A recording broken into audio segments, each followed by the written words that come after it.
Welcome to the Taylor Method for Pain-Free Living, a podcast that features enlightening conversations with experts in the medical field that helps to improve the health and well-being of those suffering from chronic pain due to injury. Learn from leading authorities the questions you should be asking to experience pain-free living. Hosted by father and son, Dr. Derek Taylor and Dr. Hudson Taylor, and joined by industry professionals in the health field, including doctors of integrative medicine and personal injury attorneys. Okay, well, this is Dr. Derek Taylor here. I'm here with Dr. Brian Hill. Welcome to the Taylor Method for Pain-Free Living podcast. Dr. Brian Hill is a doctor, a medical doctor, orthopedic board-certified orthopedic surgeon. Has been practicing for the past 10 years, and he's here in Palm Beach Gardens at the Palm Beach Orthopaedic Institute. That's correct, and I appreciate you having me on. It's been a long time coming. Yeah, it's great to have you. I've been wanting to have you on the show here for a while. So, how did you get into being an orthopedic surgeon? I mean, what motivated that when you were a young man? Yeah, so good question. So, I mean, with like most typical orthopedic surgeons, I had my fair share of injuries. I was an athlete in high school and had my fair share of injuries. And one instance that I remember in particular where I was my dad was a wrestler. I wanted to be a basketball player, but somehow he talked me into going out for the wrestling team. Mm-hmm. And I was trying to wrestle a guy that was quite a bit bigger than me, and he broke my finger. And so that day we went into the office of a local orthopedic surgeon, Dr. Andy Dustman, and he was able just to give a local injection and then reset the fracture and then put me in a splint. And I thought, holy cow, this is the coolest deal. We did under fluoroscopy, and I thought, this is awesome. This is what I want to do. That's great. In medical school, I tried to talk myself out of it. I tried to do cardiothoracic stuff and everything, but I always gravitated back towards orthopedics. Just the nature that people get better. Like most surgeons, we like instant gratification, and so you definitely get that in orthopedics. Yeah, great. Now, you played a number of different sports. You wrestled, and then you played football, correct? Yep.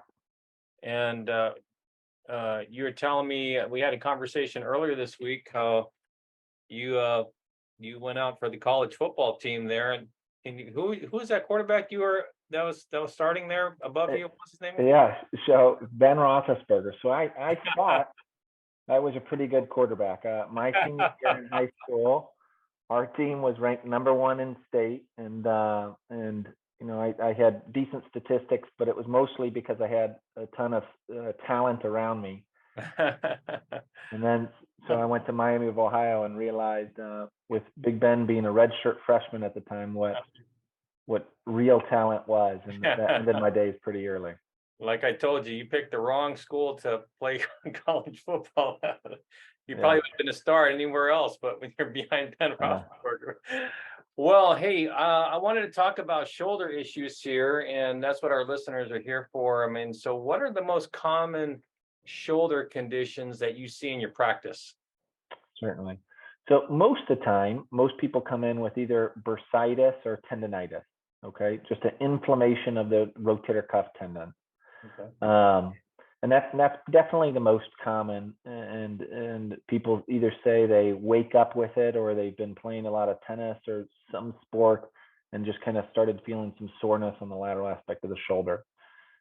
Because of my practice, I also see quite a bit of arthritis as well, and so that's where certainly the bones, the cartilage between the bones wears down. And then less infrequently, we actually see rotator cuff tendon tears or long head of the bicep tendon tears. Right. So you mentioned tendonitis and bursitis. So somebody's dealing with shoulder pain here. What are some of the common signs and symptoms they're going to see in a bursitis tendonitis condition, and how can you tell the difference between the two? What are some of the things that you can tell our listeners that would maybe give them some clues that they either have a bursitis condition or a tendonitis? Yeah. So differentiating between the two is difficult, and it's even tough for me. But both are sort of treated the same, and have the same remedies and prognosis. And so most of the time, what patients complain of is either lateral sided shoulder pain or almost arm pain. A lot of times they say it's more down here in the humerus or the arm bone, and they complain about it reaching out, reaching overhead, trying to put on a jacket, reaching back in their seat belt. And then also it bothers them at sleep. They say, look, during the day it's not too bad, but at night it just really keeps on waking me up. And so that's a telltale sign as well. Now, why is it at nighttime that patient says to you, Dr. Hill, why is it at nighttime this thing really bothers me? During the day, I don't really notice it too much. Yeah. What do you tell them? Well, so we have theories. We don't have any proof thus far. And so what we think is a couple of different factors. One, you're doing things during the day where you don't seem to notice, and at night you seem to develop more of a kind of a focus on that pain. Two, also when you lay down and you start relaxing, your shoulder is almost like a golf ball on a golf tee, but most the constraints are soft tissue constraints, the rotator cuff or other muscles. And so when you start relaxing like that, it starts having to kick in those muscles that are irritated or tendons to keep that ball in place. And so that's another reason we think possibly that when you're laying down at night, it seems to bother you a little bit more. Got it. So they have you had mentioned, that's interesting. So if they have a tendonitis or bursitis, usually the structure is over here, but you're saying that the pain will sometimes be here in the lateral arm. So do you see a lot of that in your practice where you have a referral of pain from different areas? And you want to talk about that for a little bit? Yeah, and so it's interesting because most people, when you say, hey, I think this is your rotator cuff, they say, well, I looked at pictures and my rotator cuff is actually up here in my shoulder, but really where my pain is kind of almost my mid arm or upper arm. And so I would say the majority of patients kind of have the referred pain down there. And it's almost, if you can feel that bone on the lateral aspect of the arm, it's almost one hand breadth below that where they get quite a bit of that pain. And so that's common, and that's even common with tears and other things as well. Mm-hmm. So what are some of the common tests that they can do by themselves, like bringing their arms up or here, or lifting them up here, as far as a way to determine whether or not one of those structures are being impinged or irritated? What are some of the common things that? Yeah, and so you hit it. So most of the time, the first things I do, and patients can do the same thing, is just raise both arms up overhead and see if they have any limitations. Mm-hmm. Also, I test them is reach out and across the body, and what they can do is they can put some light resistance on that as well, and see does that bother them when they kind of try to raise their arm but with some light resistance. If that does not seem to bother them too much, the one other thing is when they raise up, try rotating that arm and seeing if by changing the rotation of the humerus, that seems to, check for the impingement or tendonitis as well up there. And so people that have some slightly posterior tendon, sometimes just the rotation will cause them to have pain. And so patients can easily do that as well and kind of see if that's what they're suffering from. And what are the typical age ranges that you see with people that are coming into your office with these types of conditions?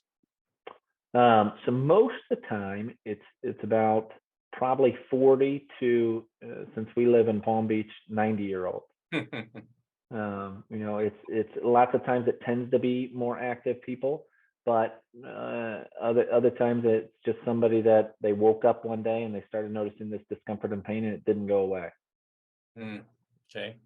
And what are some of the common things that you see people doing, activities that are causing that condition in the first place? Yeah, so any overhead sports can cause it. So a lot of tennis players develop shoulder issues. Swimmers also develop shoulder issues. And then any throwers or anything like that as well. People that like to play softball, even recreationally, or football for fun. Seem to have issues as well. And this is probably a big reason why a lot of people are switching over from tennis to pickleball, because there's a lot less overhead, right? Would you say? Yeah, 100%. So, I mean, one big factor for the explosion of pickleball is people with shoulder problems who had difficulty playing tennis and couldn't play tennis anymore were able to manage pickleball. And so that's certainly a factor in why it's become such a popular sport. Well, it's a big difference when you have that big, huge tennis racket versus that smaller, compact pickleball racket. It's a Yeah. lot forgiving on the joint, isn't it? Yeah, definitely. And so, what are the most common surgical procedures that you do in your practice? Yeah. So for just bursitis and tendonitis, most of the time they don't require surgery. And so that can be treated with physical therapy. And the goal of physical therapy is really to strengthen all of the muscles around the shoulder joint and to decrease that inflammation, get back to the normal mechanics. Also, a short duration of anti-inflammatory medications like Aleve, ibuprofen, or some other prescription medications. And then every once in a while, we also do cortisone injections, a high dose of an anti-inflammatory agent right there to the spot of inflammation, which helps to alleviate that discomfort and pain too. Surgically, most of the time, I'm seeing patients with rotator cuff tears, arthritis where they need actual shoulder replacement surgery, or fractures, trauma injuries. Somebody was out skiing in Colorado and broke their shoulder, or they were out biking in Jonathan Dickinson and sustained a clavicle fracture. I see that quite a bit too. Now, so you mostly see when it comes to the shoulder, most of the fractures are occurring, I take it in the clavicle, just because it's going to be easier to fracture than the scapula. Yeah, either clavicle or proximal humerus is pretty common here as well. And so a lot of, proximal humerus fractures are a osteoporotic fracture or fragility fracture. So a lot of our older patients down here slip and fall. They fall on their shoulder. They break their proximal humerus or the upper arm bone. Do you just set that bone or put a pin in it sometimes, or do you do a shoulder replacement if they're osteoporotic? I mean, how do you handle that? So good news is about 85% of those do well without surgery alone. And so most of the time what we do is we put them in a sling. There's not a cast or anything that you can cast at. And you let the bone heal, but you start again early range of motion, because it's important not only to let it heal, but then you want to keep the shoulder motion as well. Because if you just keep it at your side and let it heal, it may heal, but then you'll never get your motion back. And so it's kind of a delicate balance.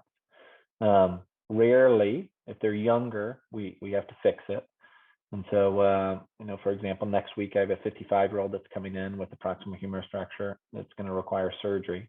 And then other times, if they're older or the fracture is bad enough where we're concerned about the blood supply to the head, then we replace it. Got it. So a lot of the shoulder fractures, I mean, you're just going to put them you can't really put a cast on that, so they're just immobilized. Right. And so, interesting. What I wanted to ask you, what made you gravitate toward the shoulder? Some surgeons, gravitate toward the knee or the hip or the spine. What was it about? Was it because you played quarterback? Is that why you did shoulder? No.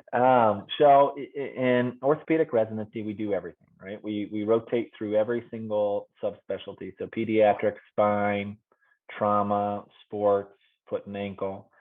And the neat thing about shoulder surgery is you do the whole spectrum of surgery, but on the shoulder. So we do sports injuries, arthroscopic procedures, minimally invasive surgery. We do fractures, like I said, trauma, but on the shoulder.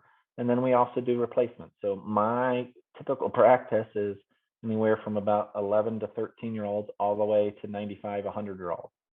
And it's tough to see that in any other subspecialty. You don't get that breadth of variation, but then also focusing on just one or two joints, which is awesome. I mean, it's been a great subspecialty. The other factor, selfishly, is I liked not having to be in the hospital all the time. So I liked surgery centers or clinic. And so because shoulder patients, their legs still work, after surgery, they can get up and go home. It's easy for them to walk. So they're not in the hospital multiple days after a shoulder replacement. In fact, now most go home the same day. Wow. Okay. That's great. Have there been a lot of new advances that you've seen with the new surgical procedures in the shoulder world here in the past few years? Yeah, in the past few years, not as much, but there's still a lot of innovation going on with shoulder. So, just 20 years ago in the United States, the reverse shoulder replacement was introduced, which is where instead of replacing a ball with a ball, we replace uh, the socket on the ball side and then put a ball on the socket side. And so that has really exploded, and we found out as we get more information, more research on that, how well patients do with that. Other factors that we've gotten better at are, our surgical techniques, and also pain management. But to say all that, we still need to have some advancements. I mean, rotator cuff tendon tears, we are probably about the same rate of re-tears just as they were 10, 15 years ago. We haven't really improved that. And so we're now really trying different biologics and that sort of type of treatment modalities to get those tendons to heal better after we repair them. But there's certainly a lot of innovation that needs to happen. What is the recovery period for surgery like that? I know depending on what kind of surgery you're doing, whether it's a total replacement, total shoulder replacement, or just something arthroscopic, what's the range of recovery time for somebody that has one of these procedures? Yeah, so the quickest fractures heal about 3 months, and most of the time, like clavicle fractures, if they require surgery, you can plate those, and then they can get back on a bike pretty quickly within a couple of weeks even. Rotator cuff tendon tears are tough. I mean, it takes quite a long time to get back to pre-injury level, and so we found between about 6 and 12 months is where that improvement hits pre-injury level, or 100%. Same thing with shoulder replacement surgery. It's about anywhere between 6 and 12 months. So it takes a while until patients really feel 100% again. And they're getting PT throughout that whole time that you. Yeah, at first I'm pretty conservative. So at first I have them do home exercises, and then I do send them to guided therapy. And then I try to talk to them with most patients after they've been in therapy long enough, they know the exercises. So I just have them check in with their therapist to make sure they're doing everything correctly. Are there any potential risk or complications of surgeries that patients should know about? Yeah, 100%. I mean, every surgery has complications, right? And so anytime you make an incision, there's always a risk of infection. And so we try to prevent that with antibiotics. And then it really depends on the type of surgery. So arthroscopic rotator cuff repair, the risks are minimal besides infection. The biggest risk is probably re-tear and not healing that tendon. But it's just with small little incisions, and because of that, we've minimized our risk. With bigger surgeries, fractures or replacement, there's much more risk. There's risks to nerves, there's risks to vessels as well, or bleeding. And then also you can always break something when you're trying to put a metal into a bone. And so, we always have a long discussion about the positive, the pros and cons of both surgery and without surgery. Can you share any success stories or patient testimonials where somebody had a real positive outcome from the, working with you and you're having a shoulder surgery? Certainly. So the one that stands out is a young lady, I believe she was around 68, 70, and had fallen and had a proximal humerus fracture. And it had healed, but it left her pretty debilitated without much motion.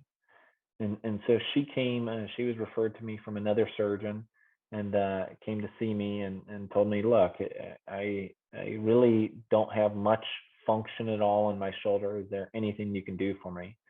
And she's done phenomenal. She's about a year and a half out now and has full function of her shoulder. She's back to playing golf, and really, and she was tough, but told me she had no pain, did not take any pain medications after surgery as well. And that's a big thing that I try to do is limit the amount of narcotics that we give, or give opioid sparing treatment. And with most people, they don't need the strong stuff, and so that's a big deal too. But no, she's done great. And don't you find that the healthier the patient is and the better the attitude they have going into the surgery, they're going to have a better outcome than somebody who's, they don't take care of themselves, they're not well conditioned. Yeah, 100%. I mean, people that are healthy and have a strong mental health as well, have a good mindset, definitely do better. And so taking care of yourself prior to having an injury or surgery is definitely a benefit. And we've seen that in multiple studies as well. Yeah. And lastly, what are some of the preventative measures that you can give? I mean, you've been dealing with patients for over 10 years. What are some common things that you see patients doing that are sabotaging their shoulders? And what advice or tips can you give our audience as we close our interview time together that can maybe help them avoid seeing you all together or in the future, reducing that risk in the future? Right. So I'd love for everybody not to have shoulder issues. And so the biggest deals that they can do is stretching is huge. And as we age, we get more constricted. And so having a stretching routine, doing yoga or something like that, especially as we get older, is great for the body. The second thing is doing some either light exercises that help strengthen the rotator cuff and the muscles around it, the shoulder blade muscles. And so, especially in this day and age where we either sit on a computer a lot or we have our phones in front of us, all of us have become almost protracted. All of our shoulders come forward. And so if we can work on the muscles that keep our shoulders back, as well as our shoulders in good alignment, most of the time they don't start acting up, and so people can prevent a lot of these injuries. The other thing is I see a lot of athletes that like to work out, but they do kind of the wrong exercises, or they do exercises that aggravate their shoulders. And so people with shoulder issues, I try to tell them to avoid bench press with a straight bar. Also, push-ups are pretty hard on the shoulders.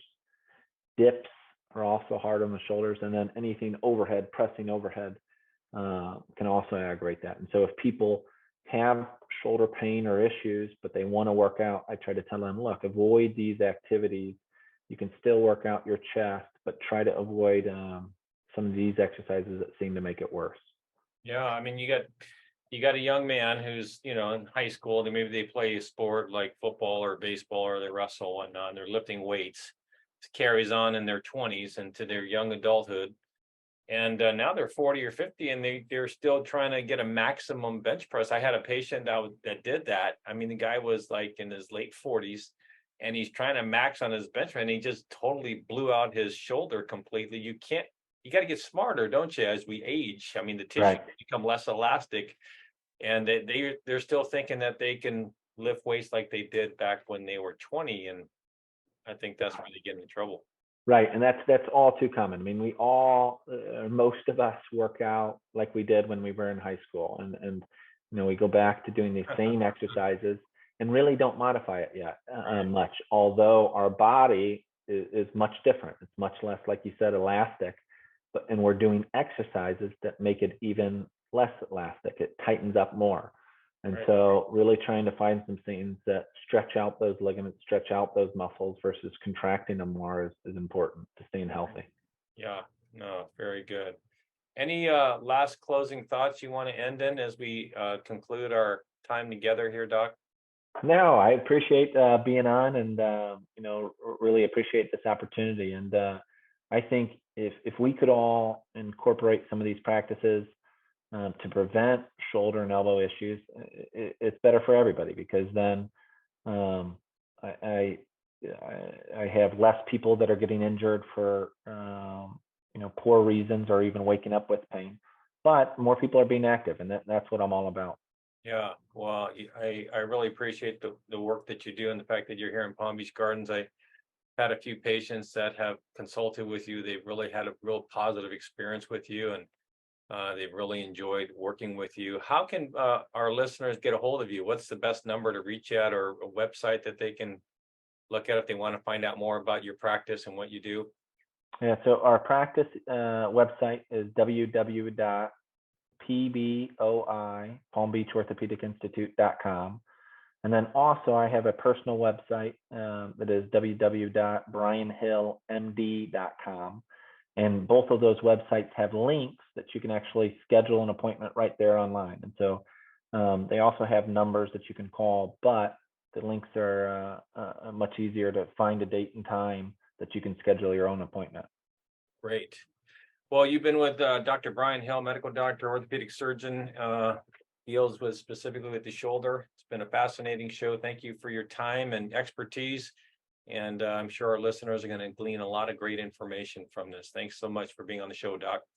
I appreciate it. Thank you. Thank you for listening to the Taylor Method for Pain-Free Living podcast. For more information about the Taylor Method and how you can find lasting pain relief, visit www.drderektaylor.com. That's www.drderektaylor.com.